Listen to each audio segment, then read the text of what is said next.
महानगरपालिकेच्या निवडणुकीमधून विभाग क्रमांक 20 मधून आयुष्यमती प्रिया सरोदे या डॉक्टर आहेत पेशाने आणि ह्या बहुजन समाज पार्टीच्या हत्येनिशाणीवरती निवडणूक लढवत आहेत। तरी सर्व मतदार बंधू भगिनींना मी विनंती करतो की येणाऱ्या 15 तारखेला हत्येनिशाणीवरती बटन दाबून आपल्याला प्रियाताई सरोदे यांना विजयी करायचंच आहे। परंतु देशामध्ये वातावरण असं चाललेलं आहे की पूर्वी काँग्रेसचं सरकार आलं, भ्रष्टाचार भरपूर झाला, आता बीजेपीच्या सरकारने भ्रष्टाचाराचा कळस गाठलेला आहे। या सर्व बाबीला लोक कंटाळलेले आहेत आणि आता येणारा काळ हा बहुजन समाज पार्टीचा असणार आहे। म्हणून आपल्या वार्डामध्ये सुद्धा प्रचंड लोकांचा प्रतिसाद आयुष्यमती प्रियाताई सरोदेला भेटत आहे आणि प्रियाताईला मी तर तुम्हाला आजच सांगतो, प्रियाताई सरोदे 15 तारखेला तुम्हाला विजय झालेला भेटतील। आणि आपले जे प्रश्न आहेत, आता आम्ही फिरतो, लाईट नाही, चालायला लोकांना रस्ता नाही, एखादा म्हातारा माणूस पडला, एखादी गरोदर स्त्री पडली तर त्याला दवाखान्यात न्यायला इथं दवाखाना नाही आणि लोकांना चालायला रस्ता नाही।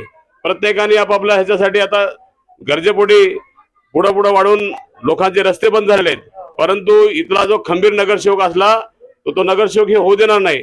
प्रत्येकाच्या दरवाजामध्ये रिक्षा आला पाहिजे, इमर्जन्सी मध्ये एखादी गरोदर स्त्री आहे, एखादा म्हातारा माणूस आहे, हे गेला पाहिजे। हे इंद्रनगरचे भरपूर काही समस्या आहेत। इथं आम्हाला गटाराची लाईन व्यवस्थित नाही, रस्त्यावरचे पोल नाहीत, पाण्याची समस्या खूप आहे, 3-3, 4-4 दिवस पाणी येत नाही। इथं जे प्रस्थापित जे नगरसेवक होऊन गेलेले आहेत, फक्त 5 वर्षाला माहोल बनवतात, 2000-3000 लोकांचा माहोल बनवतात, कारण का ती लोक सगळी पैसे देऊन लोक आणलेले असतात आणि ह्याचा माहोल बनवून लोकांना वाटतं की हेच येणार, दुसरं कोण येणार नाही। परंतु आता वातावरण बदली झालेलं आहे। बहुजन समाज पार्टी यांच्या छाताडावर पाय देऊन येणाऱ्या 15 तारखेला प्रचंड बहुमताने विजय होणार आहे। यांची निशाणी आहे हत्ती हत्ती हत्ती। हत्ती हा बाबासाहेबांचा हत्ती आहे, हत्ती हा सर्व महापुरुषांचा हत्ती आहे।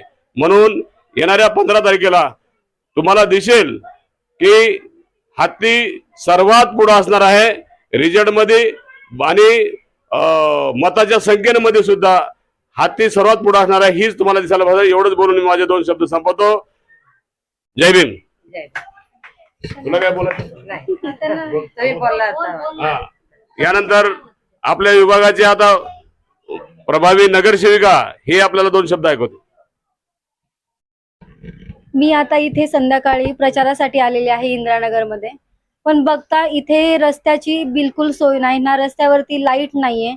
इथे जर एखादे, त्यांनी बोलले ते बरोबरच आहे, इथे जर एखादं म्हातारा वयस्कर माणूस पडलं किंवा गरोदर स्त्री पडली तर तिला इमर्जन्सी मध्ये नेण्यासाठी इथे हॉस्पिटल नाही ना, ॲम्ब्युलन्सची सुविधा उपलब्ध आहे। इथे कुठल्याही महिलेसाठी निर्भया पथक सुद्धा नाहीये।